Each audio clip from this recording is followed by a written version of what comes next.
South Africa sabingelela kuphi nakuphi lani khona kanza ukuthi impela umuntu uzamkhona zivela kwenhlangano ithuleleni sihleli nomshayi wesinqa namhlanje la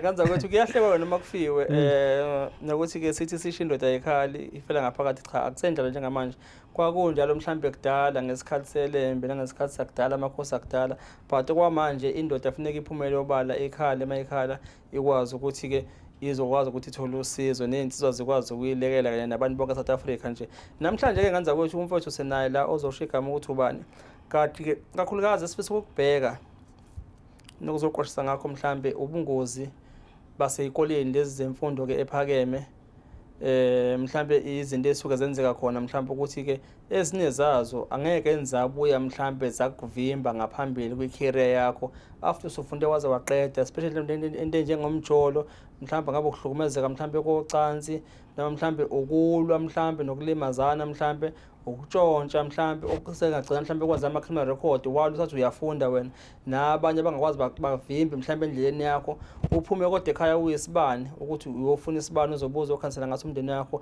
sigcina isibani sesicima sigcina mhlambe izenzo ozenze wena endleleni yakho la kade ukhona uyabuya ekhaya ubuya nekhandla lisakhanya umentshisa awusekho ukuthi ukhanyisa sizobheka izinto njengalezo sizoluzwa kudaba lakamfowethu ngiyacela kakhulu nabafundi kanye nabantu South Africa balalelisise sikwazi ukucosha singakucosha nokwazi ukubona kuyiqiniso nokungakhona iqiniso nokuthi umfowethu usangakwazi ukuthi asizakale sihleli naye namhlanje umshayi wesinqa ngiyakubikela mfowethu yebo njani futhi uyaphila kunjani ngiyaphila futhi hayi ngathanda ukubona uhleke phezulu yonke incindezi obhekene nayo umuntu usebone kakhulu emncane mina ngiyabona ukuthi awukayibulale sengizamile ngahluleka sengizamile ngahluleka uzama kanjani ngangizama ukudla amaphilisi hayi mfethu ngithi ngizama ukuthi hayi angivele ngiqede ngami ngoba manje sekonakele kakhulu uyabona mfethu anginamhlanje uyaphila namhlanje yebo ngiyaphila uyabona mina ngixoxela indaba mina ngiyaba nesimo la khona ngagwetshwa iminyaka o95 years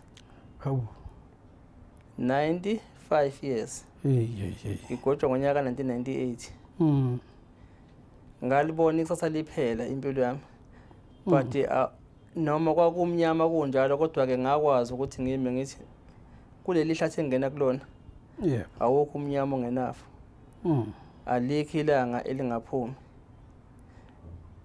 namhlanje ngikhona ngiyaphila ukwazi ufika umcabango ukuthi ngizothatha impilo yami iyazwa so ke ngisho ukuthi imfowethu before siqala inkulumo yethu nabantu emakhaya noma ngabe lapha ekhaya nobheka mhlawumbe inkulumo yethu kumnyama kanjani impilo uzongafika ucabanga ukuthi uthatha umphefumulo wakho noma ngabe siphi isimo obhekene naso sonke isimo sizodlula zonke ivunguvungu sonke isichotho esifikayo kunesikhathi sokuthi siyadlula namhlanje uyaphila hayi ngiyaphila namhlanje ngabe uboshiwe manje ngale mazulu ngaphethe umuntu oyibulele phela kuthiwa kalingeni izulu hayi ngabe kube kakhulu bengabe ngaqhubeka nalesa sinqumo engangisithathile ngesimo sokuthi ngangicindezelekile ngokomqondo ngilimele ngaleso sikhathi kodwa nje ngiyabonga ukuthi ngagcina ngafinyelelanga lapho ngiyabonga nokuthi ngiyaphila uNkulunkulu ephila igama ubani mfethu igama uNkululeko Nyawose ekhaya ke Potchefstroom esigodini sakwaShobashobane ikhaya lami elikhulu lelo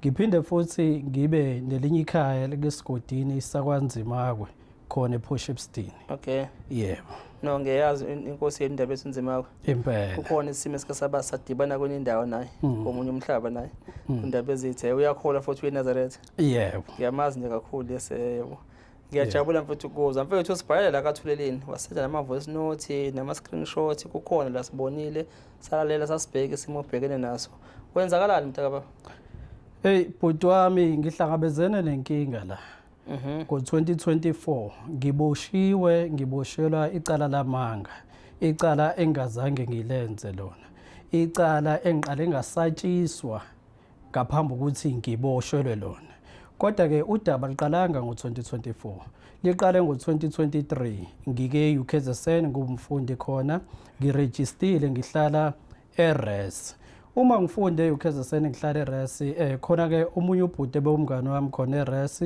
senza ama masters so2 naye bejwayele ukuthi ahlale avakashe endlini yami kanti uzovakasha ngelinye ilanga ehamba nentombazane ngizobe ngiqala ukuyibona ngalowo langa nenze masters kuliphi umkhakha besenza masters ku social sciences okay baba yebo Alright. Wafika ke nale ntombazane endlini yami ngalelo langa. Ngiqala ukuyibona intombazane wabe introduce kumina ukuthi lo ubani umngani wami and nawe ubani umngani wami. Sazwana lapho ke nentombazane ehlele endlini yami sibathathu. Iyafunda na intombi le? Yebo iyafunda na intombi futhi beyihlala kuyona iresi le ebehlala kuyona nalo mfowethu. Okay. Yebo bekuhlukena ke kodwa ngama-block ukuthi le block yabantu besifazane le block le eyabantu besilisa. Okay. Baningi ke abantu kule arrest kube ama postgraduates. Alright. Ngekubazi bonke. Kodwa nami ngathuka ngoba ngabona ngathi intombi kwinkulumo beyivela ingazi before mina ngize ngiyazi ngalowo langa. Hayi ke kuhlale kube mnandi nje ngiyakhumbula kwi-laptop yami bafica ngibukile ibhola ngaleso sikhathi sexoxele ngebhola nezinto ezingathini. Abesethi ke umngane sekuhlwile uyahamba yena uyendlini yakhe. Ithi intombazane yona icela ukusala endlini yami kusemnandi. Kumnandi kwenziwani? Kuyaphuza kwenziwani kanti? Siphuze nje siwakuzincokolela nje sibukile ibhola kuxoxwa ngama-masters ngama-research ngoba bengizokhumbula kahle iyona intombazane eyayilone i-interested isibuza kakhulu ukuthi kwenzakalani kwama-masters. Silone sikhuluma ke yabe seyiveza nala ukuthi ayiqala ukungibona namhlanje ike yangibona ngonyaka ophelile kodwa ingibona ezithombeni zomunye umfana ebe umngani wabo yabe seyichazeka kumina. Hayi ke nami ke njengensizwa ngithuka ukuthi umuntu ngiqala ukumbona sechazekile umina. Yabo lokho sikhuluma umngane usekhona. Yeah. La sihamba khona umngane yathi intombazane ngiyasala mina endlini kaNkululeko Nyawo ngoba kusemnandi khona nami ke ngikhululeke ukuthi hayi angaqhubeka abuke laptop ngisukume ngibo umuntu oya ekitchen ngenza into edliwayo ekitchen ithi naye angiyenzele into edliwayo ngithi hayi ayikho inkinga. Ngithi ngiyinika into edliwayo iqala intombazane ingithinta ngendlela engayijwayele nendlela ebengayilindele. Ngibuza ukuthi wenzani. Ithi intombazane ungashaya ngathi awubona ukuthi ngenzani. Ngenza yona impela lento ecabanga ukuthi ngiyayenza. Ikuthinta phi? Yaqala ukungithinta la. Amasende? Yahambisa isandla sayo yasikhuphula wangathi ngibamba la ngasemqaleni. Sekuhlwile manje? Sekuhlwile manje ngicabanga ukuthi izikhathi kwakula ko7 ntambama. Okay. Hayi ke ngibone nami ukuthi okay lo muntu usho ukuthi uyangisejusa kahle kahle. Ngomuntu wesilisa phela nami ngiyavukelwa. Yes sir. Ngitshela ukuthi ngiyabuya kancane ngingene kwelinye igumbi next door la ngihlala khona eResi ngithatha ama-condom ngoba ama-condom eResi afaka kona wonke amakhona ukuze noma khona okwenzakalayo noma bengapromote lokho kodwa ke kube ukuthi into ephephile. Ngibuye na abapromote kodwa bayafaka ama-condom. Into enjani le? Hayi angazi bhuti wami. Uzothi inkomo ayingena ensibini kodwa ke ayingadli insibi engabudli. Angazi ke lapho ke bhuti wami kodwa bona ngoba ayaba khona nama-awareness ukuthi ningalenzi ucansi if kwenzekile ngoba siyanazi ukuthi nizingane neqa naganga nobe senisebenzisa lokho nalokho. Iyiphi university kwami? University of KwaZulu Natal. Kodwa le campus ke Pietermaritzburg eScottsville. Konke ke lokhu kwenzeka khona ngaphansi kweRes ekuthiwa iDenison Residence. Okay. Ebeyidume ngokuthi ihlala abantu abama postgraduates. Wabuya nama condom? Ngabuya na ngicabanga uzogijima nawe wathi yabo.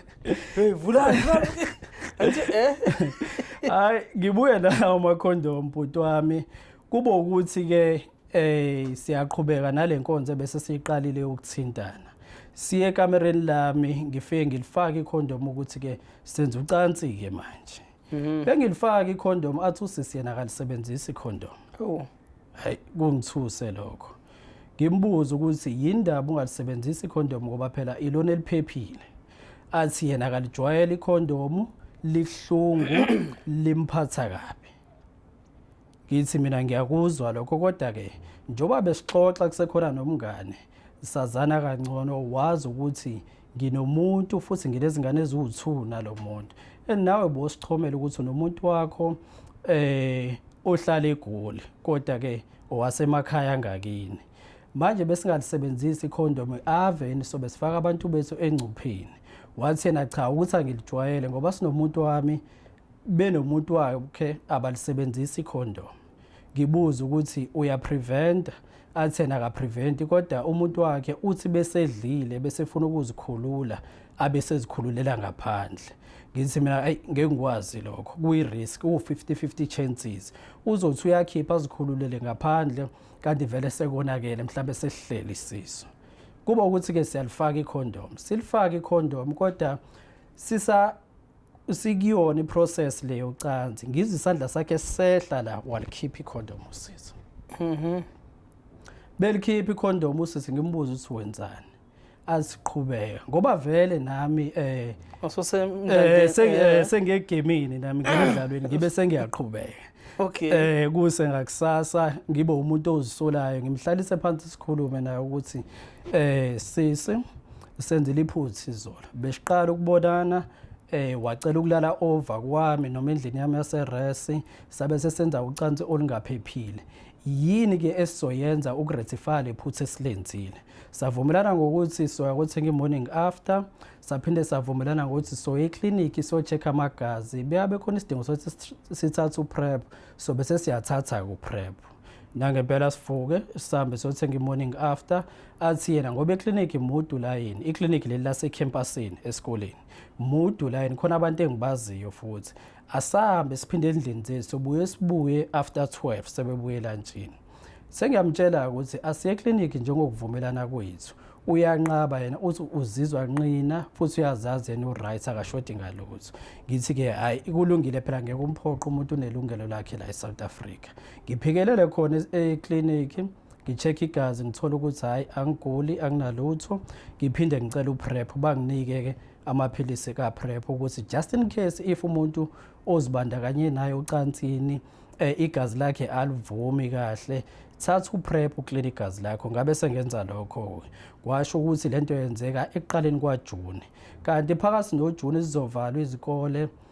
Wagoduka usisi mina ngaqhubeka ngahlala eRes, wagoduka waze wabuya sekuyophela uJuly. Bebuya kuphela uJuly ezendlini yami ngalesikhathi kuJuly besingakhulumi kakhulu efonini ngoba wangitshela ukuthi kuzobe khona isoka lakhe lisuke eGoli lize kuyena futhi bazobhukha eThekwini babe ndawonye. Beyabe kuyophela uJuly afike endlini yami abe umuntu othi asiqhubeke la besigcine khona. Awu zikhale futhi. Uthi asikhale futhi. Ngithi mina wo asilixoxe lo daba. Bokephi wenzani? Angitshele nje futhi emehlweni ukuthi benginomuntu wami oyisigwili sibhukhile eThekwini during iDurban July. Ngithi okay ngiyakuzwa lokho. Wabe seqhubeka ukuthi lo cansi engangitshela ngalo ungalifaki ikhondom silenzile nomuntu wami. Kodwa inkinga umuntu wami akafiki kuvutho ndaba.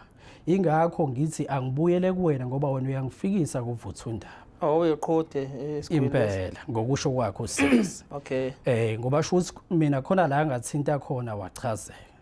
Manje ke useyangihlupha ubuya njalo endlini kusukela ngawo uJuly kuya kuAugust. Ubuya noma sengambizanga endlini yami ngoba bengizokhumbula phakathi noAugust khona la wafika ngibhizi ngamatasa ngisele ngomsebenzi efanele kushawula ehlani ngibe sengimnikile usupervisor research yami. Ngimtshela ukuthi ngibhizi ngicela ukukubona ngeweekend. Athi yena akayindawo ngoba bengimkhipha ngenkani endlini yami uyotshela bonke abafundi ukuthi mina naye siyajola ngaphezulu enze isiqiniseke ukuthi lo daba liyafika kuma kwezingane zami. Osho ukuthi manje usesebenzisa i-emotional blackmail kumina ukuthi angimiyeke aqhubeka ahlala endlini.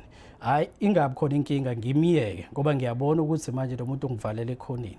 Ngiqhubeke etafuleni ngibe ngicofile laptop yami ngizama uqedelela lokho akufanele ngiqede. Ngibone ngawo usisi sezohlala la kumina. Wafaka umlenze wakhe ngala wawufaka ngala wahlala wabheka ngala kumina. Hayi ngithule. Aqale angiqabule la emqaleni. Ugqokile kodwa umamhlobo. Ugqokile isikhethi kodwa iphenta kalifakanga. Manje manje dikle phela la ushuthi. Nami phela ngisengiyalingeka. Sengiyalingeka ngoba vele lokuhlangana kwethu eqaleni ngavele ngalingeka. Akuyena umuntu engaphuma ngahamba ngawo umshela. Ngavele ngalingeka ngokuthi uzenza abe available kumina. Futhi akagcini ngalokho. Uyangisijusa besibabili endlini. Ahlale kumina usisi aqale angiqabula umqala akhuphuke. hayi nami phela ivuka into okutshengisa ukuthi iyasebenza sambe sekamereni siphinde senze njalo besiqeda ukwenza inkonzo yasekamereni abese ngitshela emehlweni ukuthi ngiyeke ukuzitshela ngaye yena suke engafuni izinto eziningi bengabe ezendlini yami akafani namanye amantombazane azofuna ukuncengwa uthi yena suke efuna ucansi kuphela hayi izinto eziningi ngingastress ngezinto eziningi Shothi ufuna ukushaya iservice kuphela wena wayengitshela lokho uthi yena ufuna iservice kuphela ngoba ngiyafika kuvuthondaba umuntu wakhe la bengafiki khona kuvuthondaba hayi kuba ukuthi siyavumelana ngalokho kodwa ngawo August soyele kupheleni bese buya njalo endlini ngangokuthi ngamisa ngokunye ukuthi cha sengaphezulu kwamandla ami le sengizizwa ngathi manje ngishigqila socansi ngoba bengabade khona wena la endlini senza ucansi kuze kusemnyango ngakusasa bengabade ungekho buye ngibe namaphupho kuba ngathi futhi ngiyaqhubeka ngisalele nawe ngithi ngiyavuka ekseni sengimanzi la ngaphansi usushawe zibo impela ngithi ngiyavuka sengimanzi angiboni kahle ukuthi njoba uvela ufenga kubizanga ukuthi mhlambe uza ngesihle yini ngoba bosohambile kusale konakale kumina ngibonile ku-message yakho lapha khona uthi khona ubona isigqila socansi njengoba uchaza njemanje yabo okushuthi ngamanye amazwi usithola ukuthi wena ubuse uhlukunyezwa ngokocansi yebo kunjalo impela ngoba khona la ngisazofika khona ukuthi ngagcina sengikuripothile kumphathi weRes ngoba ngangisengizizwa ukuthi ngishigqila secansi ngiyazama ukuya ejimini kodwa umehluka ubonakala ukuthi ngiyageyina ngiyancipha ngoba umuntu wesifazane ungimele ngocansi siyafika kwama round out 3 athi yena kufana nokuthi asokwenza lutho asiqhubeke kuze kusemnyango ndoda icaca ukuthi hayi phela impilo yami isemi kabi unembiza la udlala ubona fana lo kosemnyama umshawushile iyona into ebengithwalisa kanzima leyo ngoba bengumuntu obesanda kujoin igym ngizama ukumaintain ukuthi ngihleli umfutho ukhona egazini ngihealthy nezinto engidlayo wakwazi lokho wathatha advantage yalokho futhi nanokuthi ke angiphuza ngibhemi bengumuntu nje uhlele focusile health ngihambisa phambili okusho ukuthi umfutho wona bowukhona kodwa phela umfutho uhamba uphele nawo la sengimhlalisa khona phansi kwakumhla ka1 September ukuthi ngeke sengizizwa ngishigqila socansi ngilala nawe kuze kusekuseni noma ngabe ngikutshelile ukuthi khona ezinye izinto nje umuntu wesilisa ezisamxakile ngoba ngumuntu futhi ebebuye azame nama-business online akuhlangani ngendlela engifisa kuhlangane ngaye bengabe ngilimele la estage ngumuntu wesilisa kunzima ukuthi lapha ezansi ngibe active hayi caca usizwa abantu ukuthi akayizwa yonke lonto ufuna ucansi la futhi bengamniki lo cansi uzongisabisa akhipha ama-threats ukuthi ngoba soke walala nami bengabe uthi awufuna ukulala nami manje sho ukuthi mina ngingalivula icala le-rape ngoba ama-spams omuntu wesilisa ayahlala emntwini wesifazane noma kuthiwa ugezile ngangiqala ukuzwa ngaye-ke lokho kube ukuthi angithi hhayi asilenzeke ucansi ngesinye isikhathi athi ngizobazisa bonke abantu eRes kuze kufike nakuma wengane yakho bengabe unganginiki ucansi ngokwakho ulenza ucansi ngoba nakho manje sekune nsabiso ukuthi usatshiswa ngokuthi kuzokwenza 1 and 2 and 3 mangabe ungalenza ucansi yebo kunjalo impela uyabo bezithi sekuthemba kuyaphezulu bese njalo impela bese ngenza into ngoba yena engiphoqa aphinde angisabise ngaphezulu ukuthi bengavuma ukumnika ucansi uzobe sebulala ikusasa lami wona amagama abajwayele ukuwasebenzisa lawo nokunye ngaphezulu wawangisabisa nokuthi kanti ngisengavuka ngakusasa sekuthiwa mina ngisekho emhlabeni ngimbuza ukuthi lenkulumo iyabi athi hayi ubaba omncane wami unama-tax ngizifundele in between the lines ukuthi bengabesho kanje angazi noma mhlawumbe ngabusho udlame lasemateksini kungithuseke lokho ngoba phela ngikhuliswa umama kuphela ekhaya nginosisi ngikhuliswa yibona nje abantu besifazane ngiyabahlonipha kakhulu ngoba phela nobaba washona bemdubula embonini yamatekisi ngisena 5 months uma umuntu engisabisa aphinda athinte namateksi into ebeyivele ingithuse ngithuke ngagcina sengibhala incwadi ngomhla ka-2 September ngibhalela umphathi weRes ukuthi mphathi weRes nginenkinga engibhekene nayo la eRes. Kukhona umuntu esinokudlelwane naye. Lo muntu unomuntu wakhe oyi-long distance, nami nginomuntu wami oyi-long distance. Uma ngimhlalisa phansi ukuthi sesenza kakhulu noma yena wenza kakhulu, utshengisa ukungakuzwa lokho. Ngangokuthi wavele wasuka la wayehleli khona vele wangithela ngamanzi wayewaphuza. Incwadi ibhalwe njengoba usho nje kanje. Njengoba ngisho ikhona efonini yami kwama-emails as i-evidence ukuthi ngaye ngamreporta lo muntu ngo-September 2, 2023 ukuthi ngiyahlukumezeka umuntu wesifazane. Uyangihlukumeza physical, uyangigqilaza ngokocansi.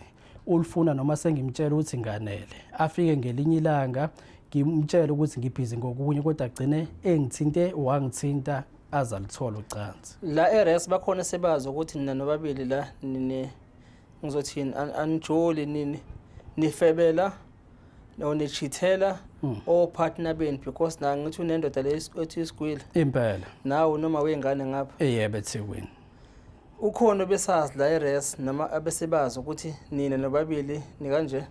Yebo ukhona kade sazi. Okade sazi oqala ulo wahlanganisa umngane wami owafika naye intombazane endlini yami. Okay. Kwabo ukuthi ke icela ukusala endlini yami ngoba ngamxoxela enzukwini ukuthi ngale yala ngushile sinobani sisale salala.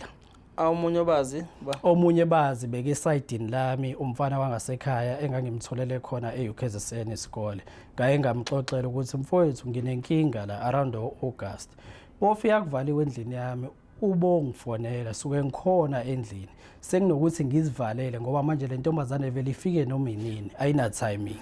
UAugust nje bese ngiphila leyo mpilo leyo ukuthi ngiyavala endlini bengifuna ukuba ngumsindo ngilalela izingoma ngibe ngenza umsebenzi ngiyosebenzisa ama-earphone. Ucashela ucansi. Kunjalo impela. Hey madoda. Kunjalo impela nje ngangicashela lona ucansi. Ngokureporta kwami ke kumphathi weRes ukuthi ngiyahlukumeza umuntu wesifazane, ngangilindele ukuthi kukhulunywe naye nami ukuthi lento le isingaphezulu kwamandla ngoba ayikhona amanye amathuba ukuthi ngiyovula icala kodwa ngacabanga ukuthi bengemvulela icala ngizobe ngibulala ikusasa lakhe. Ayiqala ikhulunywe lento iqale eRes beyabe ecacisa ayinayo isolution izobe seyaphumela kwama security khona eUKZN ngivula icala kube sekudlulela no emaphoyiseni. Kodwa akuzange kufike kulezo zigaba ngoba ngabhala ireport sokuthi ngiyahlukumeza ngicomplaina wathi umphathi weRes angibizi intombazane sifike kuyena so ikhuluma lo daba. Intombazane yavela yanyamalala lapha around September. Angazi noma egodukile noma yayiye kwisoka layo. Yaze yabuya ngo-2024. Beyibuya ngo-2024 nakhona ifike eRes seku around 9 ntambama isindla ayivulwanga sekuvaliwe office icela ukulala endlini yami. Ngizweleke nami ngoba enye into ebuye ngishaye kakhulu ngenhliziyo enhle kakhulu. Ngizwele. Wawuyizwela ngoba uyizwela wona abantu bawusuvele nawe ukuthi hayi ke ngokwami ngayithi ngiyayizwela ngoba sikhathi sayisaba ngathi sayisabalekile. Cha phela wena umuntu mawusukade nagcinana khona yela lukuluku leli yabo. Angikuphikisi lapho. Yes. Kodwa ngokwami ngasikhathi isabalekile ngoba yahamba phela ngekuhle ngiyireportile. Ngasale ngalixoxa udaba nasebantwini engangisondelena nabo engangithi abangane ngaleso sikhathi kanti angazi ukuthi bese ngidinga usizo ngeke ngibathole. Ngilixoxa udaba ukuthi ngiye ngathandana nobani silala nobani kodwa manje bengihlupha kakhulu. Uma ebuya ekhaya ngizonza sure ukuthi angihlanganisi naye. Usho ukuthi ngokwami ngangizama ukuphuma kuyona intombazane kanti izobuya ngale yala ngekusuku kulonyaka ophelile ibuye nje ekusuku icela ukulala bese siyaqhubeka la sasigcine khona. Wayehlanganisa kade uthe usafuna uhlanganisa nawe. Uyabona nawe khona ubudedengu empilweni yakho. Yebo kukhona ubudedengu okukhulu ngoba ukubhala ireport nginika umphathi kwakufanele phela ngingabusahlanganisa ngomuntu engicomplaina naye. Yes. Kodwa lo muntu engicomplaina ngaye uma sefikile endlini angifuna uqamba amanga bengilingeka beyabe seqalela idala zakhe ngisejuice.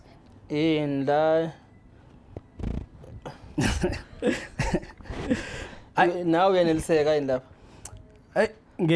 Umdlalo wenu lo nawe uthi cha yoza phela manje segimini uthi hayi cha uma sinala hayi impela amaphasi engiwathiwa lapha nami impela hayi ngasho ukuthi benganaliseka kodwa futhi ngokubona kwami bengahambi kodwa ngoba phela bengakhuluma nawe bhuti emini ukuthi ubani angifuna abuye endlini yami thola ukuthi ngiphinde endlini yami ntambama afike abuye ngizizwe nje ukuthi hayi ngiyalingeka impela angisakwazi futhi ukuyicontrola lento yeah bakhona abantu sokwajoyina abanye before university accept noma sesislo yebo bakhona engeke ngajola nabo mhlawumbe ngiqale e-high school kanje no angifuna ukuba la e-university angiyeka ngale kwe-university ngifuna ukuba la kwi-campus la university yebo e-campus bakhona engeke ngajola nabo kodwa ekujoleni kwabo angaze ngilale nabo abanye ba angaze ngilale nabo abanye wakwalala nabo uyedwa engeke ngilale naye okay yeah ufika udade lo akasekho ndweni besakhona hayi bengasekho wafika ngo-2023 ngiphuma kokwenza i-internship ka-social worker ngo-2021 kuya ku-2022 yaphela i-internship ngo-2023 ngabe sengithi-ke angibhalise ngibuyele esikoleni bengibuyele esikoleni-ke ngabe-ke sengithola nalo sisi bekuqala uJune okay no qhubeka bafu bengibuza nje bengifuna ukuthela lapha Ake abuye-ke ngo-2024 bebuya ngo-2024 siqhubekela sasigcine khona kodwa ngo-2024 bewumuntu ongekho available kakhulu ngangokuthi wagcina sekubanje ukuthi wayi-room leli ahlala kulona e-rest urentisile ngalo kodwa siyakhuluma naye la efonini athi umuntu okeThekwini kodwa futhi ngiphinde ngimbone nangala eMaritzburg uhamba u-2024 uye ko-July August sibonane naye afika endlini yami kuthi ngo-September uqala uSeptember ngithola i-call kwakulesihlanu kwesonto lokuqala kuSeptember ngithola i-call ethi call ubani uyacela endlini yakhe uthi uvuke ilento wena oyaziyo unobizo labantu abadala uhlala avuke ilona manje ucela wena ngoba wena uya understanda kangcono ngempela uyalazi ubizo lona ngeke ngiqiniseke ngobizo kodwa khona izinto akazenze bese yena azibethe ngokuthi ilona ubizo lelo njengokuthi amemeze eRes athi bebona uanti wakhe uyamthwasisa emfuleni yabo ngoba ngumuntu ongakazi abe nobizo anginalo ulwazi olukhulu kodwa bengihlonipha lokho akusho wena benza ubizo labantu abadala ngithi okay ayikho ke inkinga ngangokuthi wathi ngoba ngine background yokuba i-social worker ngibomtreata kangcono ngoba yena unobizo osho ukuthi ngiba extra care when it comes to yena okay nangale embhedeni ube extra care ngiyacabanga ukuthi kwakuyela khona nalapho hayi ke ngifike ke kwakulesihlanu ngifike endlini yakhe ngihamba nomunye womfowethu lo wayengifonelile ukuthi ubana ngimthole efonini ngicela umfonele angikho right sambe sobabili naye besifika endlini yakhe simbuza ukuthi yini inkinga athi yena hayi uright asikho wayesidinga sokuthi udaba lidlulisele kwabaphathi beRes nobani yena nje bezifunele attention yami ngoba uyabona ukuthi ngimzibile kulezo nsuku awami mfethu ngibuze la yeah ngoba kunecomplaint ogcina uyifakile wanyamalala usisi yeah but ke usebuyile manje full time khona eRes ngokwe-complaint efakiwe angazi ke reseniphathwa wobani lo oyifake kuyena kwenzakalani ngayo ngoba sekhona usisi niyabizwa noma mhlawumbe wona waphinde wayihoxisa yini noma mhlawumbe nenzakalani ukuthi ingabe sahlala i-complaint engayifaka ngo-2023 ayizange iqhubeke ngo-2024 ngesizathu sokuthi lo ngangicomplaine kuyena akazange ngibize noma ngibuze ukuthi wagcina kwenzekaleni ngalo daba ngoba usisi wabuya egcekeni naye wambona ukuthi ubuyile egcekeni kodwa wangaqhubeka ukuthi athathe izinyathelo ngalelo daba angaze ngiye koyihoxisa futhi angisoze ngiye koyihoxisa ngoba ukuhlukumezeka ngomuntu wesilisa ngihlukumeza umuntu wesifazane ngokwecansi ngokwemiza verbal abuya ngithuke ngesinye isikhathi ngeke kushintshe lokho ngahlukumezeka izinyathelo azange ziqhubeke zithathwe noma sebuyile eRes mhlambe uzothini manje omunye mhlambe naye kwa relax ngoba mhlambe nimbona senibhizi mhlambe nehlele enyuka nalo la ekwehleni senyuka besitshontshana ekusuku besingabonakala emini and nakhona ngiyenzile i-report watshela mina ukuthi ngibize uSisi. Azange ayithathe i-report mhlambe ngokwesikhundla sakhe kube ukuthi naye ukhuluma naye ngoba wayenayo access naye ukuthi angam-approacha noma inini. Okay, no, ungaqhubeka bafu. Yebo. Ngalo langa ke isikhathi kwakula ko9 ebusuku. Ngasikhathi siye endlini yakhe yebo kwako9.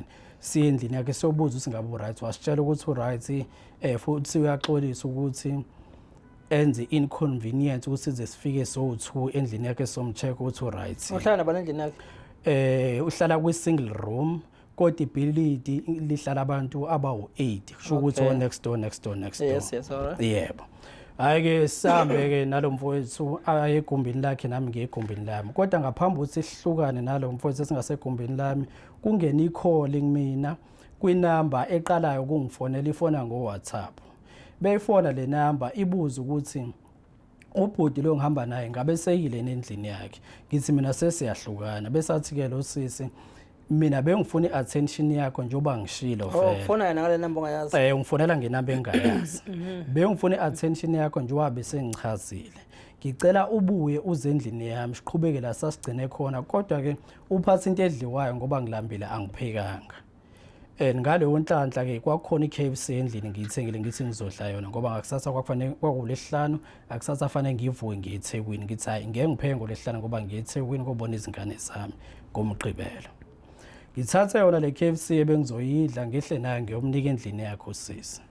Uma ufika endlini yakhe emares kuba ama single room isikhathi esiningi. Umbed single bed bese kuba isitulo sakhe kuba itafula lokufunda. Ngifike ngibeke kuyena kule tafula elincane elokubeka i-study globe. Ngibeke uhlele embedeni adle. Mina ngaleso sikhathi ngihlele esitulweni. Siyaxoxa nje kakhulu siyahleka uyasho naye ukuthi i-attention beyidinga kabi ngoba kuke wangisendela ensukwini uWhatsApp la wayesucela ngimthengele iMovite khona ngangawuphendula mina on time ingakho wayidelete lo message yabo sixoxe yebo le Movite into besikweli iMovite nami la engixaka khona ke ngo2024 beyingasayikhulumi yesoka layo ngoba isoka beyikhuluma njalo besihlangene kodwa u2024 bengasayikhulumi esoka ebelisigwili noma liblessa kuyona ngoba besezisho kakhulu kumina enyameni acele kumina imali yo fast food isikhathi esiningi abuya acela imali ukuthi ucela ngimthengele 6 pack yeSavana oyikhiphe nawo yabo bengiyikhipha impela ngama cardless ngoba bethi ngayifaki ekhadini lakhe ingane ungayithengele lotho thatha imali yengane manje so kukhona ke la engihambe khona ngaphambi kwakhona impela ngicela ezinganeni phethe kamnandi ngapha ziyasha ezinganeni bese kugcina kungafiki ngendlela ebengenza ngayo sekushode ezinganeni ngoba phela manje sengithole la umuntu osevala wonke ama-angle ukuthi amandla amafike ezinganeni nami ke ngikephutheni ke lapho angiphiki. Okay, imali uyikhipha ngana ama-cardless? Bengenzela ama-cardless ngoba washo yena ukuthi ucela yeba ama-cardless. Bengijwayele ukuthi ngimupha ama-cardless and imali beyifuna njalo ngoLwesihlanu noma Mgqibelo bekuzoba iweekend ngoba bekuwumuntu ophuzayo ngahambe ngathola futhi ukuthi ube umuntu obhema nensango. Kodwa lokho ngikuthole late ngoba sethi ushoda ngemali. Ngibuza ukuthi imali yani wathi beyothenga insango sekushoda imali yokuthi amix insango nayo. Because all those are red flags kuwena. Uyaphuza Hayi angiphuza ngibhema. Awubhema? Yeah. But ke konke lokho kubekusama red flags la waqhamuka kuwena ngizabona njengomuntu nawe ucabanga ukuthi une background ye social worker ngithi nokuthi uyifundela. Kunjalo impela. Awukupick up ini lokho ukuthi no. Nayi inkinga lapho dwami. Bengikupick up, yabo? Thola ukuthi ngizokupick up ukuthi lo muntu wrong kakhulu engizibandakanye naye. Athi ungiyamalala mhlawumbe isonto elilodwa. Lapho sengitshelile ukuthi bebuya ngiphumile kuyena. Ngangokuthi bengimziba na ku WhatsApp. Njoba wayeseqala ethi ngiyazitshela ngaye.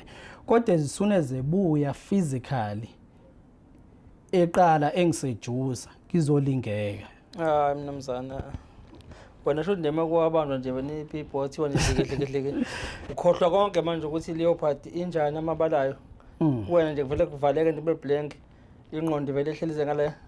Hayi bekuba njalo ngeke ngizenze ngcono kuye yena bengenza ngibe njalo kuvele kuvaleke. No, angikujaji bafo, Yeah. ngibuza nje angithi yabo ngoba ngifana nomuntu osekhaya nolalela. Yeah. Mhlawumbe nokule position yokho njengamanje naye mhlawumbe nawe ubona ukuthi kuhamba kahle la ngumshayi wesinqa mhlawumbe ngiblessa ngapha nangapha intombi ziyangiwela ngithi yabo abone mhlawumbe nogibe naye ayogcina mhlawumbe ephoseke kulona. Yebo, hayi ngiyakuzwa but futhi lokho ngabe usizo nabanye abantu. Yes, Ngoba nami sengikhuluma ngezehlo ezingehlelile. Yebo, into beyime kanje. Bengiwabona ama red flag. Ngizitshele mina ngangokuthi bengize ngixoxe nasebantwini abasondelene nami ukuthi la ngiyahlukumezeka and lo muntu nokudlelwane naye akaziphathi kahle wenza noma uphila impilo engayiphili mina yokuphuza yokubhema. Bese ngiyazitshela ukuthi ngizophuma kini kaningi ngikudelete inamba yakhe. Kodwa uma sebuyile wangena lapha esicabheni endlini yami vele kuphinde kushintshe yonke into futhi. Osho ukuthi bengiwiki ngikuthakathaka ke lapho bebade sefikile in person. Bengiphinde futhi ngilingeke. Eish. Hayi vele mfethu ngoba noSamson lapha eBhayibhelini kuyavela ukuthi angazi bathu bani loyo sislow. Futhi wayemthinda kahle uSamson. Ngoba wakwazi ukuthi amtshele imfihlo yakhe. Azakhiphe konke. Nawe nje manje vele kune hayi kwakuba njalo impela. Abo nje wabengishilo ngeke ngizenze ngcono ngithi bengifike ngithi ngiyaphuma kulosisi bese ngiyaphuma.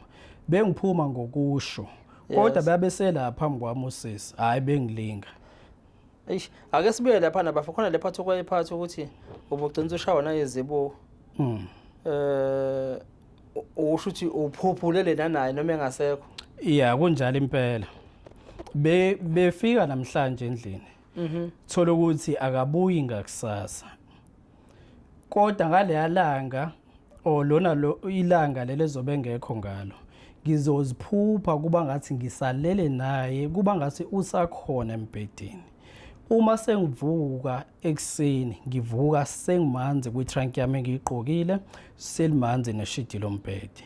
Ngokomoya kuyabonakala ukuthi cha ukhona whoever engilale naye noma yena bengekho physical ngimphupha. Ubonga kwenza mhlawumbe ngokuthi kwengqondo mhlawumbe ibambe isithombe mhlawumbe kade ni enjoy izolo mhlawumbe ugcina udlulana naso wena. Mhlawumbe ngenzeka nalokho. Ngikubala phela ngoba ngiyayazi experience njengaleyo yebo iyekeke le yezibuko ngoba iboshwe ejele ziyakwazi ukuthi sithatha isithombe somuntu simanga zisibeke la bese zimkhipha zimbeke la embedeni indlela engqondo powerful ngayo zimbeke la embedeni zenze yonke into zize ifike la ifuna ukufika khona naye zimbekela ngokwengqondo kuphela especially labo sizinje abafaka emakhalendeni angithi yabona umagazini angithi yabo isiboshwa siyawuthatha umagazini sikulethela ukuthi sinembedeni waso la ngaphezulu angithi ibhedi ihamba ngama floors emibe u3 futhi la ngaphezulu kube kuyithombe la ekhishwe kumagazini mhlawumbe ephepheni kubekwe la uyabona kusekhona lo kuthiwa no la mntwana khona iphepha waphuma kulona izingane zayigqoka iqhephe ivunulile awuzayiphele ejele. Singeke ngisabaphatha laba bangena emakhalendeni zayiphele ejele angithi yabo ukuthi nje lezi kushawa ngazi indlwabu la angithi yabo. So ke ngibuza lokho nawe mhlawumbe uthi beke mhlawumbe nanenze kahle ugcina mhlawumbe usudlulana lesi sithombe lesi yabo. Hayi ngiyakuzwa lokho bhuti kodwa ke ngizothanda ukuthi ngikubeke nje ubala okwami kwakwenzeka ephuphweni. Yeah kwakwenzeka ephuphweni ngangokuthi gcina kwenzeka lento le kwangasamina engizizwa ngathi ngilele naye. Ngangimuzwa ngathi ukhona kodwa uma engala ngemumva kumina. Kodwa still ngavuka sengimanzi. And ngalezo zinsuku ekhona izinto zami nje zazingahambi kahle. Ngalezo zinsuku wayisanda kufika June kwabe siyahlangana kokuqala waphindwa wahamba kodwa okuningi kwenzeka kuyophela uJuly August kuya kuSeptember la sengibona khona ukuthi hayi ngiyayireporta lento engaphezulu kwamandla ami isingivalela into eziningi.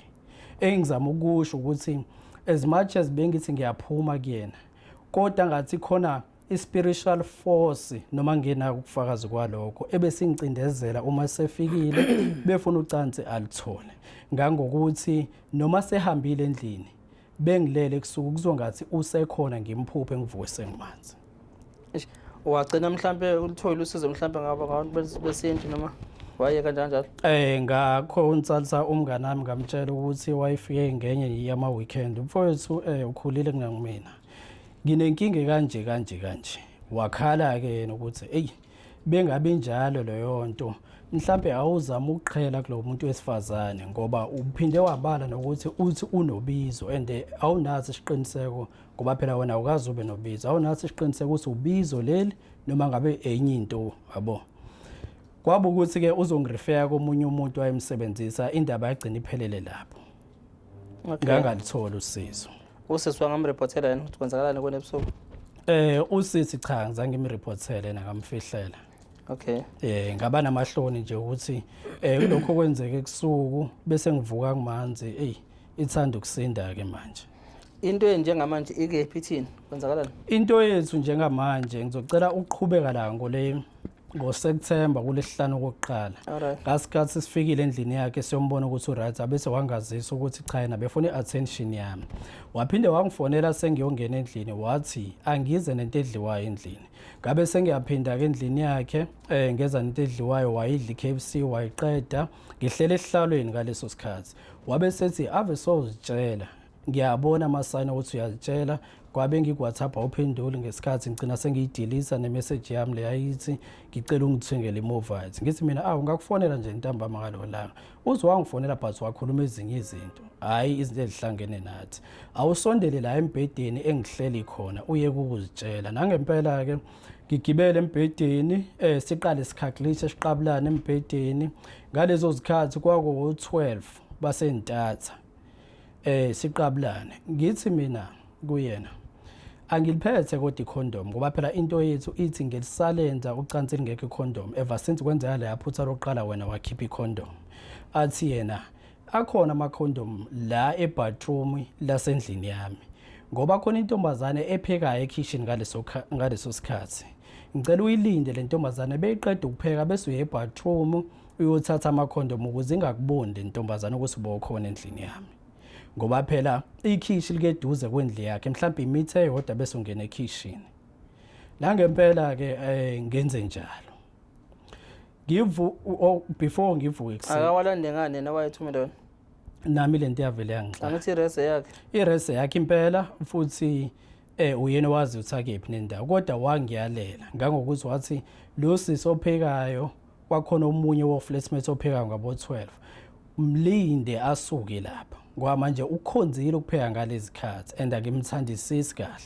Angifuni akubone wena. Uhlangana lapho ngamthandisisi kwakhe nokubona wena. Manje lento yavele yangixaka ngangokuthi usisi wayikhulumela phezulu ngasikhathi ekitchen.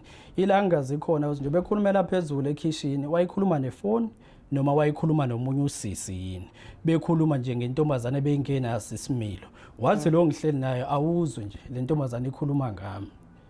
Ngathi umuntu sengakhuluma ngabe ebe 1 meter away from indle yakho kufanele bazikhulumele enye topic.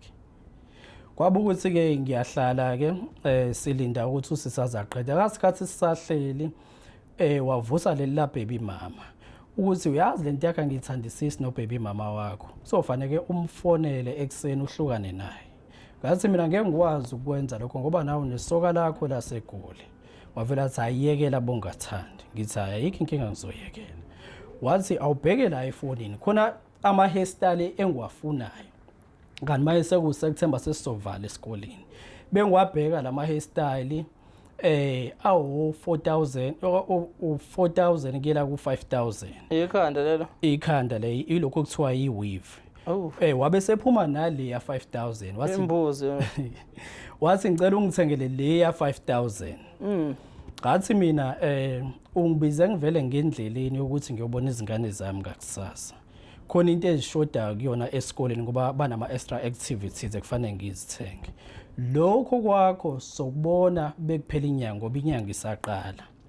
Ngingafuni ukuthi ngivele nginqabe kanjalo kodwa ngithembisa. Wena sasikephi isidingo sokuthi umtshele ukuthi uyakuma wengane ngoba phela another red flag esiphinde yaphakama footmate ihlukana nayo noma wengane yakho. Kanti nanivumelene ukuthi nina nobabili nina ngifuna libeke legama nobabili niyafeba nifebela abantu benu nobabili. wena ukwazi usho ukuthi angithi akahlukane nesiguli sakhe. Hayi angazi angisibuzi nosibuzo yena bengixoxela ngaso. Sekuvela manje ukuthi wena thiwahlukana noma wengane. Ila ngadideka khona bengabe sesho lamagama lawo ngoba lokho engikushilo yena waqala kanje ukuthi uyazi ngelinye ilanga ngiyokuzonda ngihlangana nawe usushade no baby mama. Yabo? Eqala ukuyingenisa izifike la ukuthi umfonele kusasa umali. Kanqaba lokho abese ngamkhumbuza ukuthi nawo nesigweli sakho sasegula. Wangafuna ukuphawula ngaso, wangabulo umuntu ebejwayele ukuchoma ngaso. Azafike lapho nje mhlawumbe khona bese nivelene ngencoko nakho nikhulume ngakho because akakwazi ukuthi umuntu imtshontshana kanje bese suka ngene nje athi nje hlukana bebe mawengane. Cha hayi akukho. Bengaze nikhulume ngala topic nifaka bebe mawengane la abantu beneni bajolelayo. Bengakaze kube khona mhlambe into eserious ethembisa ukuthi singashiya abantu esibajolelayo. Benikhuluma ngabo. Besikhuluma ngabo. Discuss. Esikakhulukazi uyena ebekhuluma ngesuka lakhe ngoba bechoma uma ekhuluma ngalo. Ukuthi uyalifebela. Bechoma ukuthi liya afforda kakhulu. Kodwa uyalifebela. Kodwa belifebela ngaleso sikhathi esuke echoma. Ngoba phela bechomela mina kanti into ehlanganisile ukufeba. Uyachomela ngeyasoka kodwa futhi elingamfikisi kuvuthwa ndaba. Nayo ke inkinga. Elingamfikisi kuvuthwa ndaba nesoka athi lizomlobola. Kodwa futhi wahamba wangasayithinta lo daba ukuthi lizomlobola isoka. Njengoba elambile ikhenti yakhe yakho kodwa unesoka elizomlobola onesigwili enemali. Woza nekhenti yakho kodwa nangalabe ngihlafuna ikhenti yakhe. Yebo benginjalo impela nje obuyibeka. Iweave ka 5000 mfethu maningi ama reflex la ngithemba but ke nawe uyacaca vele ukuthi nawe nje ikhanda lakho nengqondo yethu nje jwi yayiluthekile yona ngeke ngiqamba manga ungathetheleli ngoba mhlawumbe ukuthi nakubona ukuthi usupho wena hayi yayiluthekile ingqondo okay ngoba yebo ngoba lona lo soke ekhulunywa ngalo ngilazi ngokukhulunywa ngalo nokuveza izithombe. Uyalazi ethombeni? Bengayena umuntu mhlambe engizozwa ngayo ukuthi ukhona ngempela noma akekho yini. Bengizwa lokho kushiwo yena. Okay, kufuneka iweave uyavuka wena uyeinganeni. Kufuneka iweave ngiyamazisa mina ukuthi ungibiza endlini yakho bengivele nginenhlelo zokuthi ngiye eThekwini kusasa. So imali ekhona imali yenhlelo zakusasa nakhona ngithi izingane angilifake lapha ela baby mama ngoba phela futhi nakhona kulo kujola kwethu asifihlile babe ngithi ngiyobona izingane zami ngoba naye bethi ngiyeThekwini isoka likhona libhukile uyeThekwini yabo hayi aphatheke kabi ke lapho kodwa ngilone ngithembisa ukuthi bekuphela inyanga athi hayi asiyeke lo topic siyeke nangempela ngitshela uyadlula kuyona kuba ukuthi ke ukhuluma ngabantu bangako bengabazi uyaxoxa nje usenza kube general kusho ukuthi uyabona asifike ukuthi ayisafani nasekuqaleni lapho salinde usisopheka ekitchen ukuze ngiyothatha ama condom aqala umdlalo uqala umdlalo usisaqede sekushayela u1 bengaphazama wasentatha bese ke ngiyothatha ama condom uqhubeke umdlalo boqhubeka umdlalo umdlalo ungafani nasekuqaleni bani oboza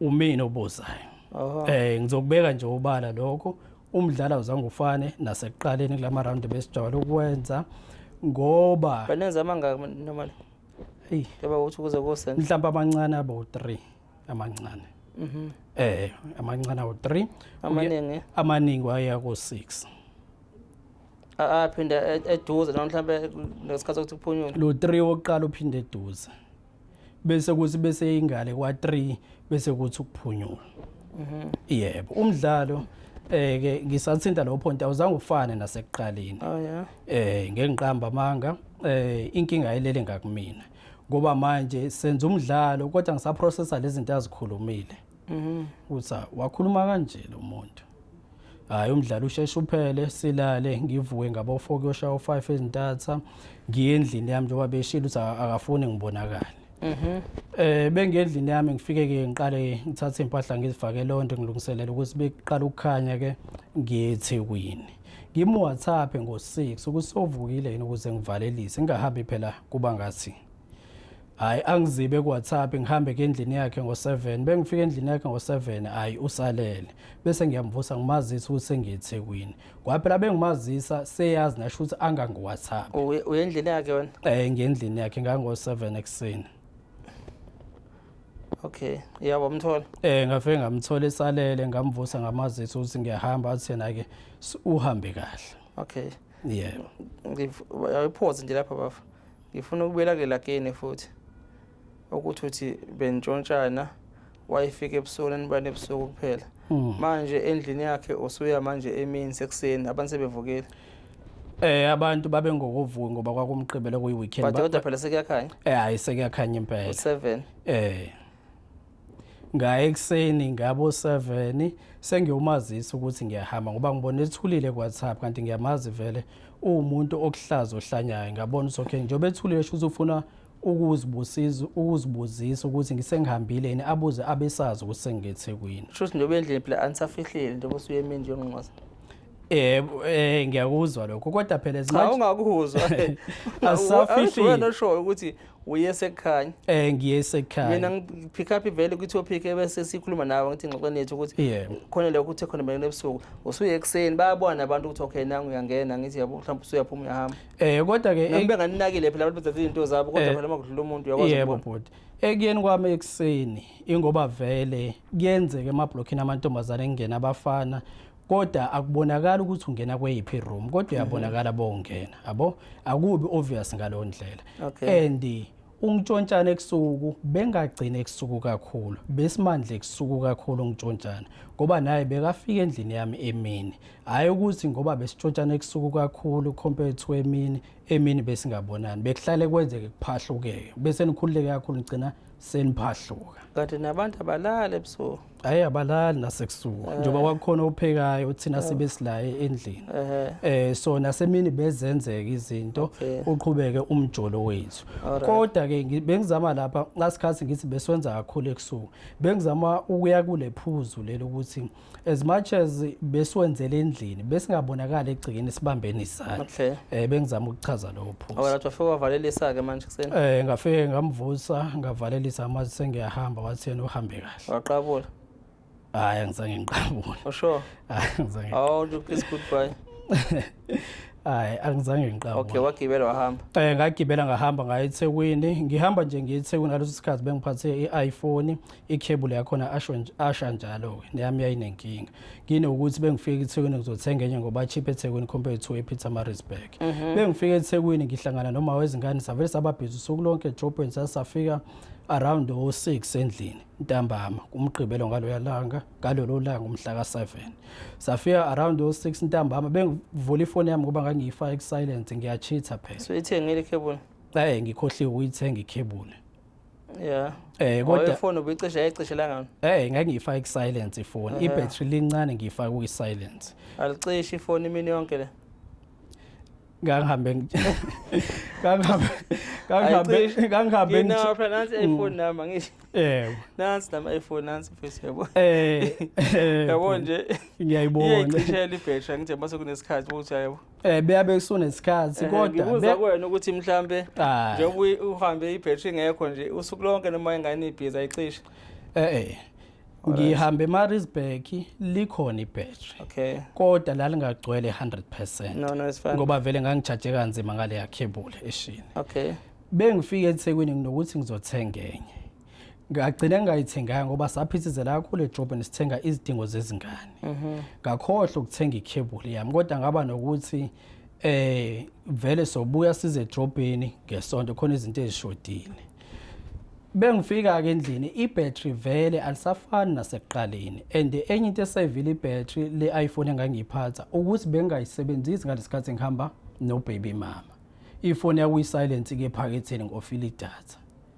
okusho ukuthi akekho ama app engangiwavulile adla ibattery nedatha yabo bengifika endlini hayi ibattery selibheke phansi impela khona amamiskhola amaningi la inamba engizaziyo izinamba engingasazi khona WhatsApp bakhe la ukuthi uke wafika endlini yami izolo hayi ngiqale ngithuke manje injani le question ngiyamazi ene umuntu ongisabisayo ukuthi ekhaya khona abantu abangase bangibulale ngizokwenza show ukuthi uya trend abongasanginiki into engiyifunayo kuwena njengocansi nemali yamasavana ngiyamazi umuntu edlala kanjalo kodwa bese ethi uke wafika endlini yakhe izolo hayi ngiqale ngithuke ngithi aboke le ngeke ngiyitype back ngizomfonela ngoba manje angimazi ukuthi ukomuphi umqondo bengimfonela ngo WhatsApp athi bola endlini yami izolo sokubaby mama wakho namhlanje wena ungithatha kancane ngizokutshengisa ukuthi nguba mina njoba nihleli nithi ngiyahlanya eRes nabanye ubavumela bethi ngiyahlanya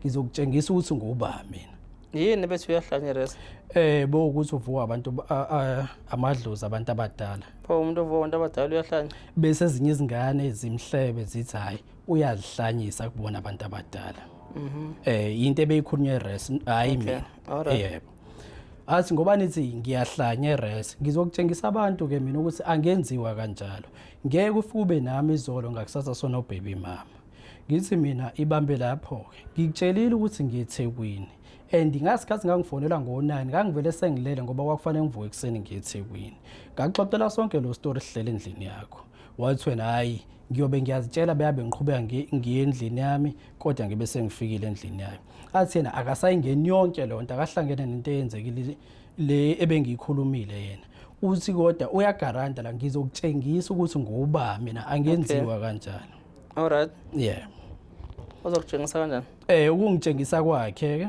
ngabe sengithola ikholo kwabanye abasizi baseRes ukuthi kuleke uke wayini endlini ka Ntombazane izolo ngithi mina ngiyile yindaba uthi uNtombazane yena akakhumbuli zonke izinto ezenzekile izolo bengabuyile endlini yakhe fanele ke sithole impendulo ngithi mina ngeThekwini njengamanje sekuyintamba manje nemali bayikhona ngiyisebenzisile ngeke ngiafford ukuthi ngirequest uUber ngoba fanele ubheke ko2000 manje kusuku ngicela ningilinde ngifike lapho kusasa ekseni ngikhulume naye face to face ngoba ngiyasaba ukumbhalela ku WhatsApp indlela asebuza ngayo uyabona ukuthi vele uyakutrap ukuthi whatever answer uzoyikhipha uzoyisebenzisa against you if evula icase ngiyamfonela akasawa answer amafoni ukuthi asiqhubeke sikhulume ke okungcono akasa answer amafoni udaba lisekho kuyena sekulaba abanye abasizeRes ayike liphele lo ngoba kwayo lonto eyenzeka ngo6-7 kuya ko8 licima ibattery efonini yami khona la eThekwini ngikhona ngithi ngicela ukuthi bangibolekele umakhelwane i-charger ye-iPhone kube nzima ukuyithola kodwa ngayithola okusekushayela u9 bengiyithola ngicharge kancane ngiphinde ngiyiphindise kulo mbhemo ngoba uthe uyayifuna ngo10 uyalala uyavuka emsebenzini ngicharge bese ngibuyela kubona ko WhatsApp hayi bokwenzakalani ngizofika ekseni abantu abasangiphendule sengiyabona nami uthi lo daba sho ukuthi selidlulele phezulu alisekho kubona nangempela ngivuke ngakusasa ekseni into yokuqala engayenza ngaye Cash Crusaders ngithi ngiyodayisa iPhone yami ukuze ngithole u5000 ngimnike u5000 lo wawucelile okwenza izinwele iwave lo wayicelile ngoba phela ngiyazi mina ukuthi lento ayihambi nesikhwele sababy mama uthi ngikuyena ihamba nanokuthi vele bewucelile u5000 why ulicabanga ukudayisa ifoni ungakafiki yena phela sanxephe uyafika yena aqala uzokuthi uthini usho lokho kushoyo ku5000 usukhuluma uhleli naye ungaqhamuka usiphethe 5000 ngasandla ingoba lo kwa5000 wayekushilo kwakuphumile emlomeni wakhe so ukudayisa ifoni yami la eThekwini eCash Crusaders kuzongisavela indlela ekufanele ngifike kuyena as soon as possible nokuthi ngiye kuCash Crusaders eMaritzburg ngayidayisa ifoni ngathola u4.2 ngale yafoni bengithola u4.2 ngithi ukubambeka eThekwini ngoba phela ngidayisa ngihamba nobaby mama angimtshela ukuthi ngidayiselani ifoni okusho ukuthi mina ngiseke emqondweni ukuthi ngiyachitha lento engiyenza la ngiyamfihlela ubaby mama kanti naye uzothatha isikhathi sakhe siphinda sithenge ezinye izinto ngiyasaba ukumtshela ukuthi khona umuntu ebekuchithela naye ngale and ngiyamazi uyazisho naye ukuthi uhlanya usengitshela ukuthi uzongitshengisa abantu ngokuthi alithathe lo daba lise kuma security la ekwenziwa khona ama statement baby mama la eThekwini imali singenile sengiyitholile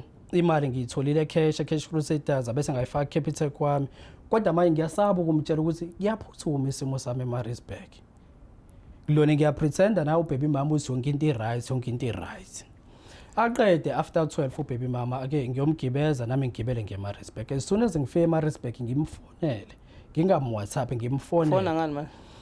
Ngifona ngefoni ebengiyithathile beyidlala izingane zami endlini kwakuyifoni yami endala iHuawei. Ngifona ngayo iSIM card ngilifake khona. Ngifona ngayo uWhatsApp ngoko-download. Ngithi ngicela uze endlini yami sengibuyile. Hayi anqabe. Athi Musa ukufona itype into oyikhulumayo.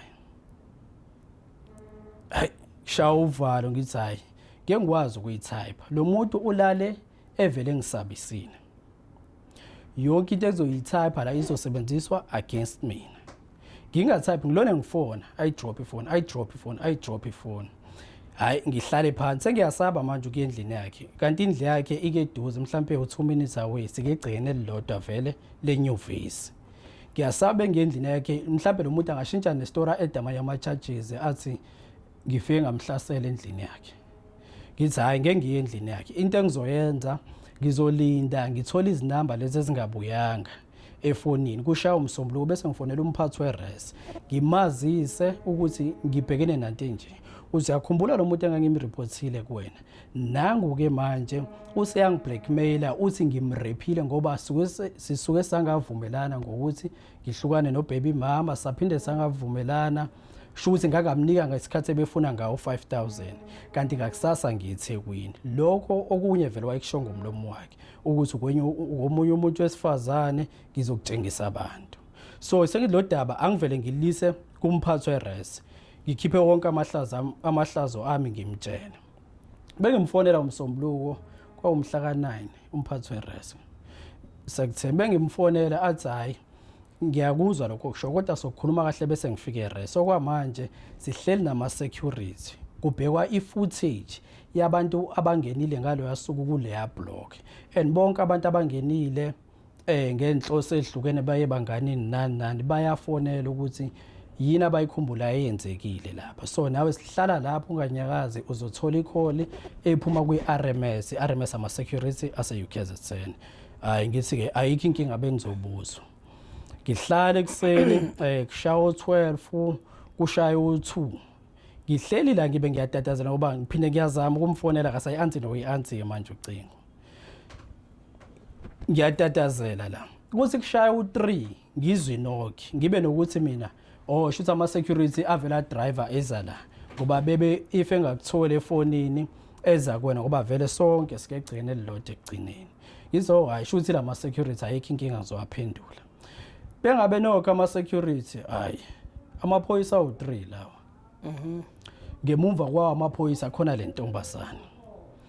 Bengena amaphoyisa ukuthi wena uNkululeko ngithi ayikho inkinga ngangena ngoba phela sengabona amaphoyisa nayo akumele sikhulumele phambi komnyango ngoba phela bazobona nabanye.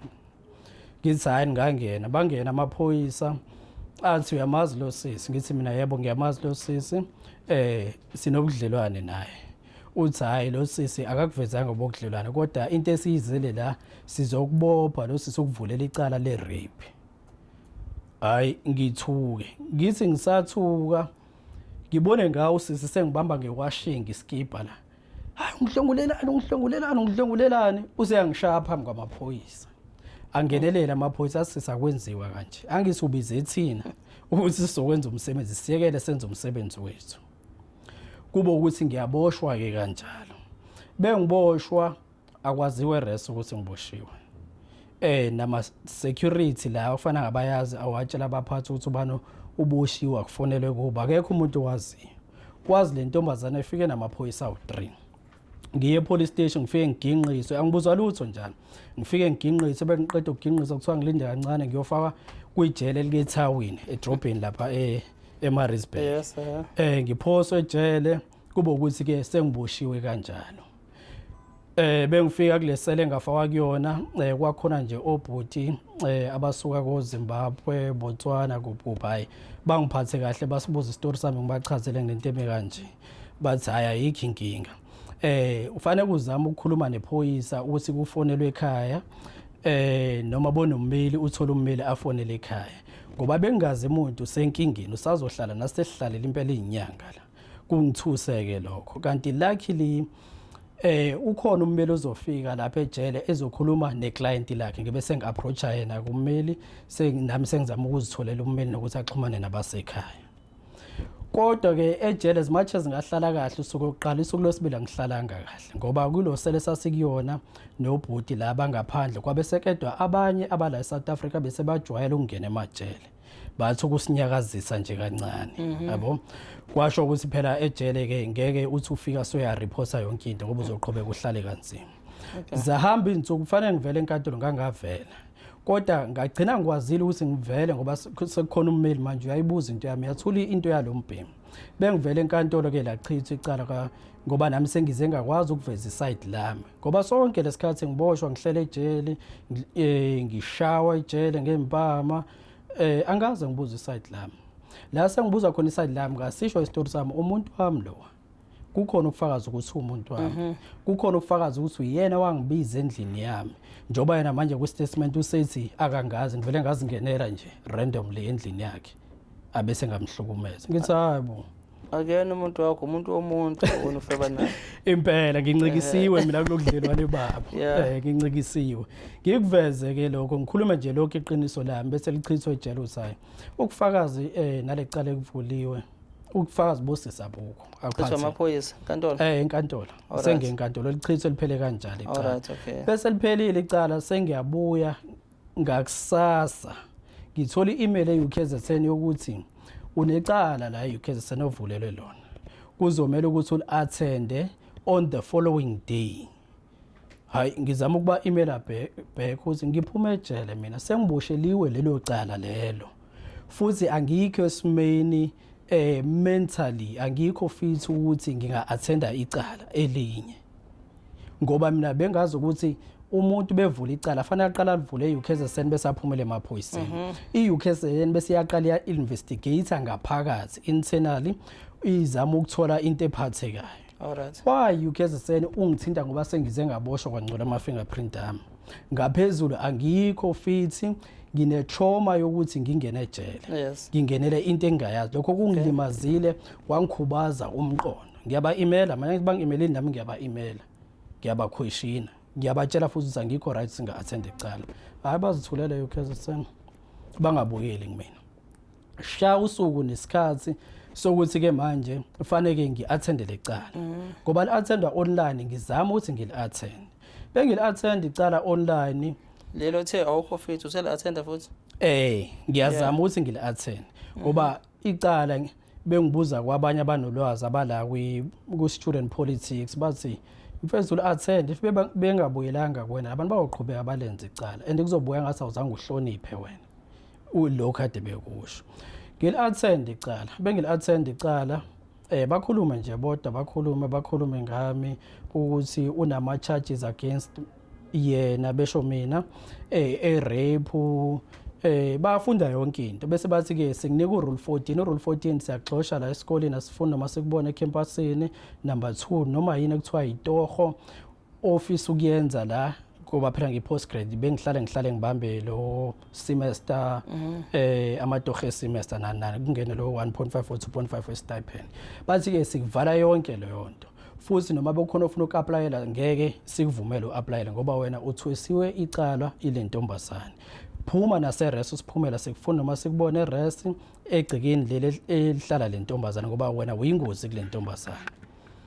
Ngiyatshelwa angobuzwa neside lami ukuthi kwenzakalani. Ngiyatshelwa hayi ke bese besuka bethi ngoba sikuZoom si-attende online bethi awuveze ivideo ukuthi wena lo. Ngiveze ivideo ngitshethi ngizonika ithuba ukuthi ngikhuluma kanti hayi bekusho ukuthi indlela abangivumisa ngayo ukuthi bokhona nabo kule hearing. Iyaphela kanjalo. I-hearing ayidinga ukuthi ube nomuntu ozokwazi ukumela. Yebo wayikhona ummeli kodwa alukho litheni esasilikhulume naye ngoba ngaze ngakhuluma naye ngalo lo langa sebengi-advisile abanye ukuthi attend lona ngathi ngangisendele kwi-email ama details akhe ngathi umina lokukhulunywa ngaye. Ayikho into etheni sayikhuluma. Okay. Njengamanje uxoshiwe university. Njengamanje ngixoshiwe university ngaxoshwa ngoSeptember bese ngikwi-level ngenza i-PhD. Ngixoshiwe university angisebenza ama-fingerprint amangcolile ne-university ithengisa nginika amatoho la ahlala bekhona ecampusini ngumuntu ohlala ekhaya kusukela ngoSeptember ngumuntu nje omahlalela kukho kuhlanganayo. ngenxa yokufeba.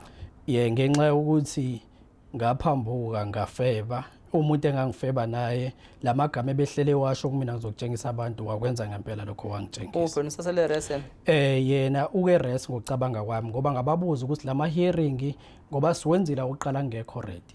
Alandela nini amanye la sengiready khona ukuze lento sisheshe siyigoqe siqede ngo-2024.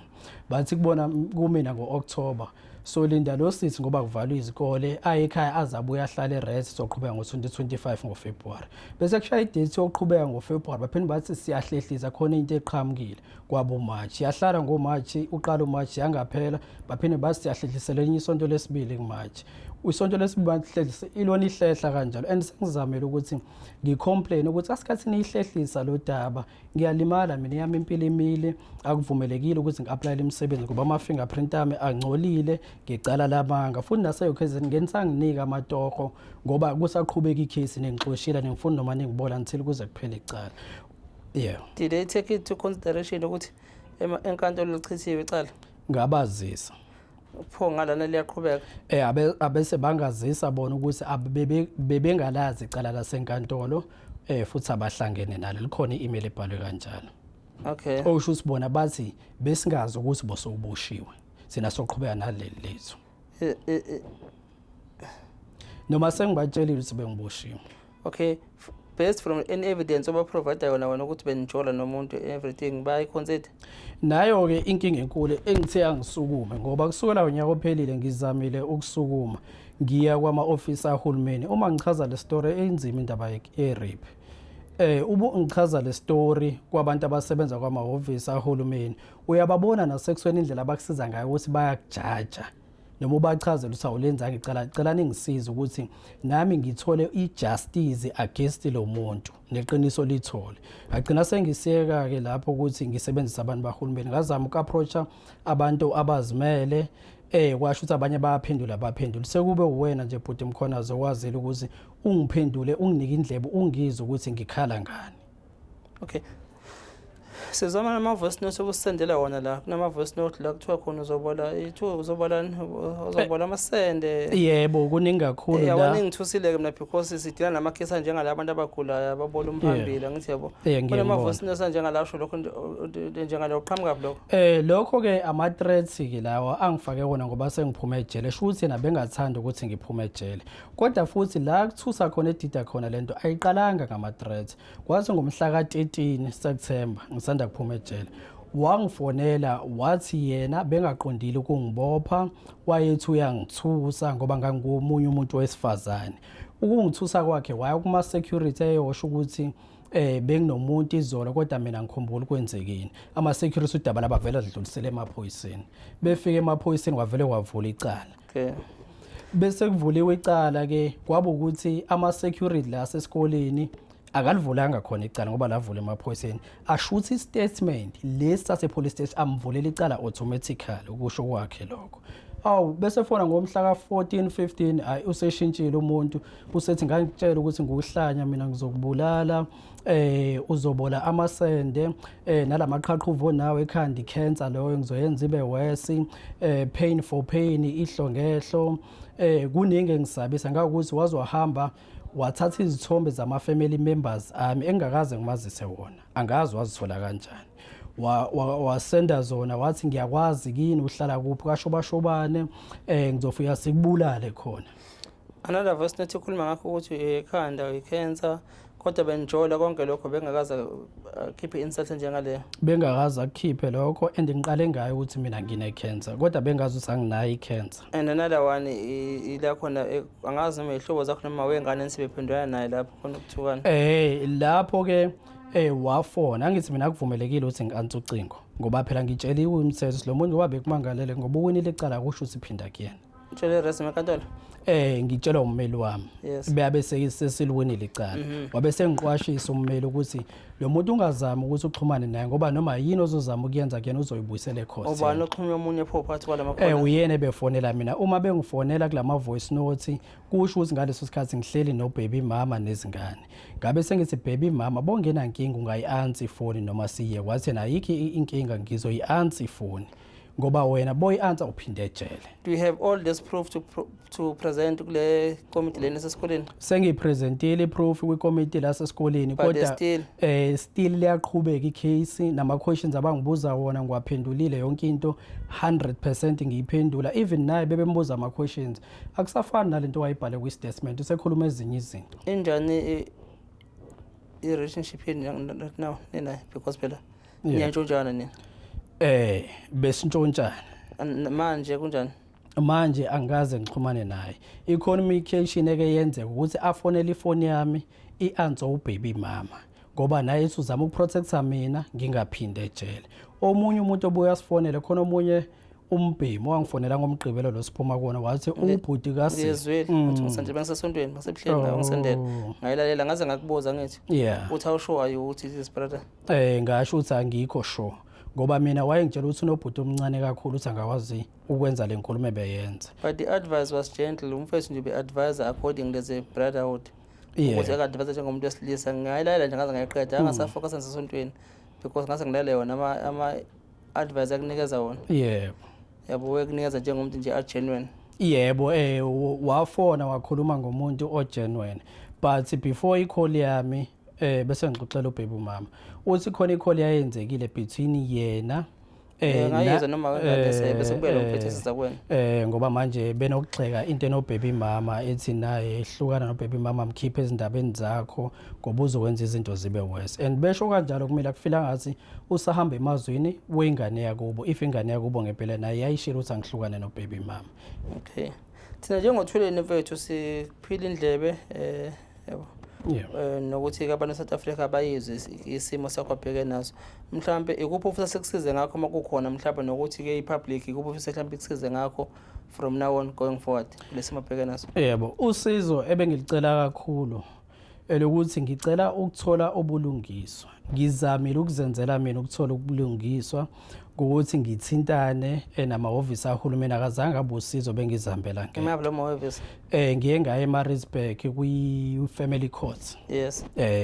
Usisi wayengisiza ngale yalanga waba nokungijaja ngoba wazi waba necomment ukuthi njoba ke uthi wena urephanga kodwa bathi urepile ngoba futhi uthi unezingane zabafana eziwu2 uzuzisize lezo zingane nazo zingarephi abantu. Wahlala kabi lokho kumina ukuthi izingane zami zingenaphi and vela ngaze ngirephi mina. Okay. Kwangiphatha kabi ngabona ukuthi indlela iseyinde nala eThekwini ke ngihambe ama-police station ngicabanga ukuthi awu5 Verelem Durban Central kuphi phela ngithe ngizimanye ngizama ukuthi ngilungise ke ama-fingerprint ke manje nabo ngangalithola usizo yabo. Okay, yiphi advice ongayinikeza omunye umuntu omfundo sesikoleni njengamanje oxegelwa uzipho njengoba bekwenzeka kwena? I-advice engayinikeza umfundi no osejuswayo kubalekile kakhulu ke lokho ngoba manje kwenzeka ngenye indlela. Kokubili osejuswayo noxegelwa uzipho na abebuthaka mangabe sejuswa uzipho akho ngabalance. Yebo, i-advice engayinika umfundi wesikoleni nokevarsity oxegelwa uzipho owesilisa ngoba phela thina abantu besilisa asiwathola ama-advice kakhulu nama-awareness akafiki kuthina agxila kakhulu ebantwini besifazane nezingane. Mfowethu wena oxegelwa uzipho ochithayo noma ongachithi kodwa ozibandakanye nomunye umfundi noma ngabe ukusejusa kanjani ngoba ubona i-level okuyona yokufunda noma i-level yokuhlakana noma yiphi lema-attracts kuwena, ngiyacela ukuthi uqhelelane nalobu budlelwane ngeke kuphele kahle ngoba mina ngizamile ukuziphatha kahle isikhathi eside ngaqeda i-degree yami ngumuntu ofocusile empilweni ongaphuzi ongabhemi ngaqeda i-degree ngaqeda i-honors ngaqeda i-masters bese ngi-PhD ngaqale ngalingeka ngaxogelwa uzipho. Akuzange kuphele kahle ngoba ngiboshiwe ama-fingerprint ami angcola ngecala engalenzanga engisulelwe lona.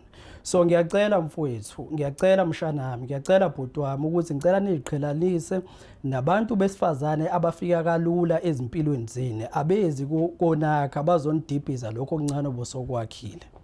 Okay. Mtaka baba yazi mfethu okay angisona isifundiso mina. Angaze ngilunguze ngisho university yebo. Yebo bhuti. And again njengoba ngihlala ngisho ukuthi angifuna abahlale besho ukuthi sivinjwe wena ashathi nje wena usivimbile ngiyabo ngithi mina mthatha ungiphusha ngizoyiyela ezoziyela kodwa manje sinabo nabantu abasuke benenkinga emshadweni yabo beza la kuthina sesiyoxazulula iy'nkinga zabo zasemshadweni esingayazi nawe ula kuthina njengamanje ube-university akaze sifike e-university but-ke okunye ukubuza kwena ukuthi ungathini i-advice yakho njengomuntu osefunde wagogoda e-university ngala ngazi ama-disciplinary committee noma whatever nama-committee asuke niphethe ngaphathi kwe-university indlela a-treat-a ngayo abantu namakhesi awahandlisha ngawo ungathini uma kukhona mhlawumbe iy'khalo ey'khona ungagculiseki indlela benza ngayo?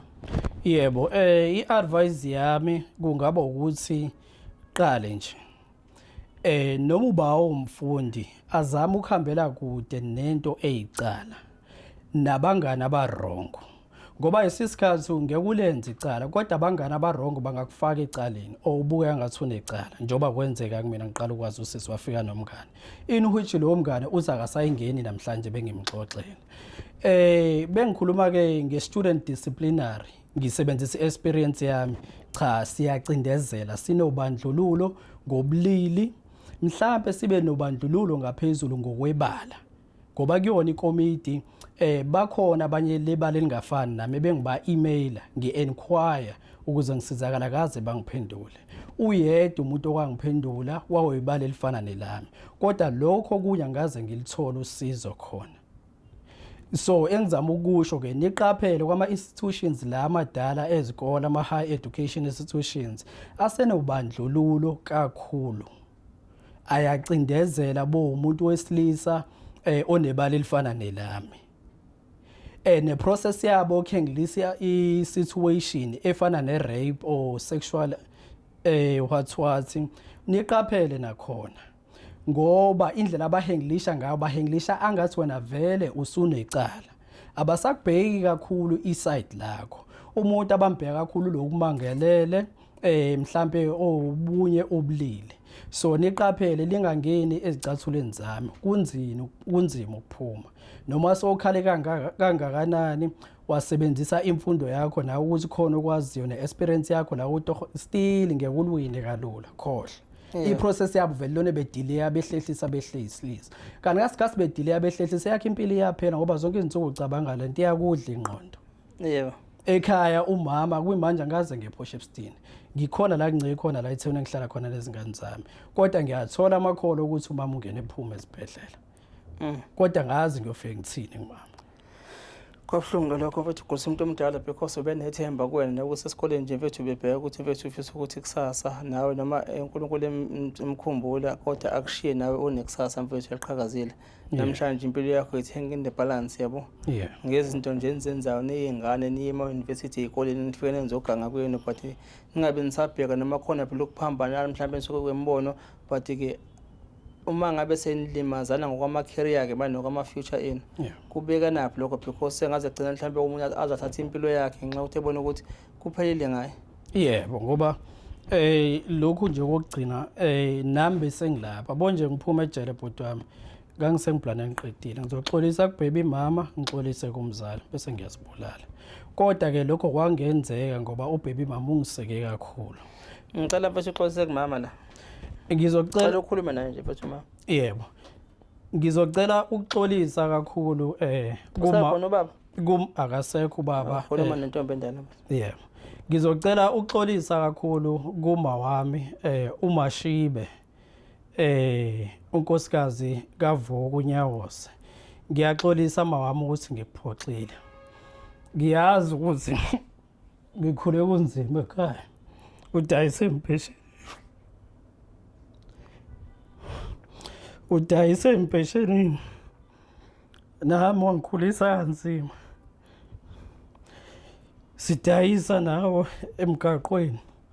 Ngiyaxolisa kakhulu mawami ukuthi ngikuphoxile ngokuthi ngixegele uzipho endaweni erongo ngabe sengiyaboshwa kwabe sekuyaphela nangekusasa lami kuyimanje ngiyasaba ukuthi ngize ekhaya ngoba labantu laba basaqhubeka bangisabe sibakwazi ekhaya bazofika bangibulalele khona manje ngiyasaba ukuthi ngibuye ekhaya ngixolise face to face ngicela ungixolele intombi yakashibe ngithe ngenza iphutha ngavele ngaqalela phezulu kakhulu ngiyazi ukuthi bothembe mina ngemfundo nangamabhizinisi ngiyaxolisa.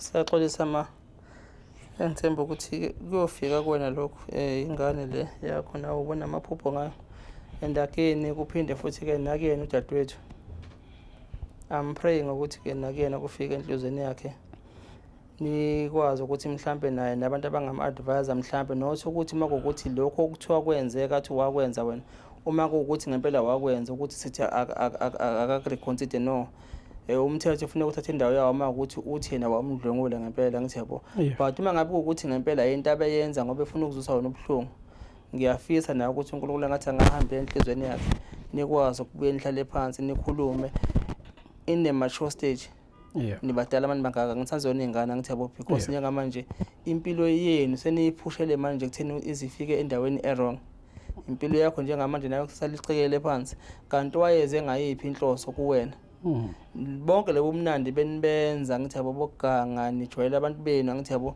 bekuyiphi kanti inhloso yakho mangabe sekuzofika sekugcina la yabo uma mhlambe naye futhi ke uyafisa na ukubekela sadla kule story asinankinga we welcome and again la kathuleleni umuntu osuke lethe ngithi angikudisclose ukuthi uyena umuntu osuke eze kuthina silalele yena bese sibona ukuthi siya assist noma mhlambe assist yini na yabo uma ecela usizo unless mawuthi mhlambe ufuna uzoshare istory njengomfethu nebefikile uzoshare istory sakhe sibone ukuthi mhlambe mayecela usizo ikuphi esingalekela khona ikuphi esinga-advise khona njengoba ngisho manje ukuthi into ekhona mfethu yokuthi njengamanje zamana ukuthi nibuyisane nosisi mangabe ukuthi kusangenzeka if futhi ngeke kusenzeka ngempela makuthi umthetho umisile ukuthi ngempela naye iqiniso ukuthi wamdlwengula umthetho futhi uthatha indawo yawo but ke njengoba uthi icala lenkantolo lafika lachithwa yebo kunjalo akekho kongaphezulu komthetho wase-South Africa yes sekufuneka sibheke kulokhu niba bengibuza futhi ukuthi nani ama-student siyalifisa ukuthola uvolweni ukuthi ngalama-disciplinary akhona ngaphakathi kuma-institution enu ngabe alitreat-a ngempela nifeli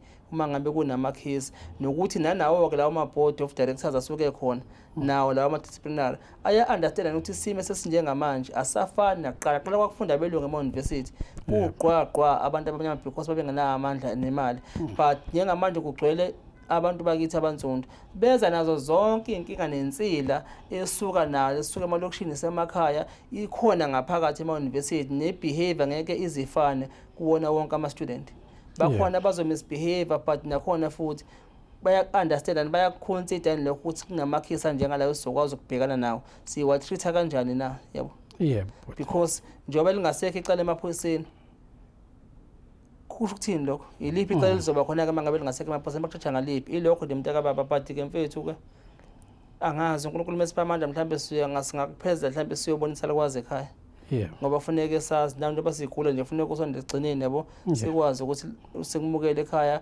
uxolise si-understand ukuthi singagcina sibona emaphepheni angithi yabo nase sikubona la kathuleni sovela kanje ungakazi ufika ekhaya wena sikwazi ukukhuluma nawe umlomo nomlomo sichazele kahle ngendlela si-understand hayi ngiyabonga kakhulu bhuti ngosizo lakho ngingajabula kakhulu ukuthi kufinyelelwe la kuma wami ngikwazi ukuthi ngixolise ngoba cha ngimphoxile kakhulu bese ethembe mina njengomagcina wakhe and zikhona izivumelano nezithembiso kade ngihleli ngimenzela zona ngoba phela ngikhule kanzima ngikhuliswa yena ngoba ubaba washona ngino-5 months bemdubule ematekisini manje njengoba ngikhuliswa uma ithemba ke suke lakhe belina kakhulu beyodayisa empeshenini amaphinifa ithemba lekumina ngiyafisa ngempela ukuthi ngixolise kuyena bese ngifise kakhulu ukuthi ne-UKZN iyeke ukungicindezela ngoba konke ukufakazi enginako ngikukhiphile ngikubeka obala naye intombazane bebeyibuza imibuzo amanga asobala ngoba kusahambisana nento ayibhale phansi kodwa still e-UKZN buke bekuziba lokho ukuthi abashushisi abamshushisayo ukuze ngizozama ukulungisa impilo yami ngoba isikhathi bedile unyaka kuphela isemester iphela eyami impilo imile ngihlala nezingane zami zo2 engakaze ngizifihle noma kuthiwa ngigangile ngiyasho ukuthi nginezingane kunzima ukuthi ngizisupport manje ngoba ngicindezelekile sixoxe nakubhebe mama ukuthi ucompromise impilo yakho wayifake engcopheni without i-condom uyabuya futhi because naye bukwazi ukubathana naye ngithi yebo ngiyaxolisa kakhulu nje kuyena lento engiyenzile kuyena bengayideserve umuntu oziphatha kahle umuntu ongikhulisela izingane beyabe ngiyozama lo toheswe ngilibambile ngaleso sikhathi uyakwazi ukuthi asale nezingane noma kuthiwa ngeqela inyanga yesondlo yengane uyakwazi ukuthi angikhavele ngiyaxolisa nje kakhulu kuMankoma. Ngiyacela ukuthi uthole kwinhliziyo yakho ngokuhamba kwesikhathi ngoba ngilindele vele ukuthi uxole manje ungixolele uyangazi ngangekho nje. Hayi. South Africa siyabonga. Sicela nje ukuyivala kanje nalokho usizo likamfethu nodaba ezosixoxela lona ubunzima abhekene nabo impilo yakhe ne-life yakhe nje future yakhe engeni balance ngezinto ezenzeka ema-university ke nani bazali ke siyacela mhlawumbe ukuthi nikwazi ukuthi iy'ngane ni-advise ngendlela ukuthi uma yiphuma esikoleni aziyiphathe kanjani ukuze zingabuyi kusasa sezinenkinga enjengale. Umfethu-ke naye ngicabanga ukuthi baningi abazofunda-ke emaphutheni akhe naye afunde emaphutheni akhe akwazi ukuqoqa impilo. Siyathemba futhi noNkulunkulu uzokwazi ukuthi alakhe icebo avule indlela ukwazi impilo yakhe ibuyele esimeni mfethu ukwazi ukuthola i-justice nawe uqhubeke nempilo yakho. Yebo, hayi ngiyabonga kakhulu bhuti wami ukuthi ungiphe indlebe ungiphe nethuba ngoba kunzima bomuntu wesilisa kunzima ukuthi uphefumule ngoba noma yini ozoyiphefumula ingasetshenziswa against wena ubuphinde ejele if bosoqala khona. Ngiyabonga kakhulu kubalandeli bethuleleni, ngiyabonga cameraman wethu, ngiyabonga kakhulu. Ngiyaqala ukuthi lo daba ngize ngili-express ngalendlela engi-express ngayo after 7 months. Hayi siyabonga mfethu. South Africa ilokho-ke siyabonga siyanithanda kaThuleleni Organization nothando lesinika lona-ke nasey'ndleni emahlanganane siyalemukela kakhulu nathi lesithokozisa nokuthi niyasikhuthaza emsebenzini esiwenza ukuthi singayeki siqhubeke njalo sibamele abantu.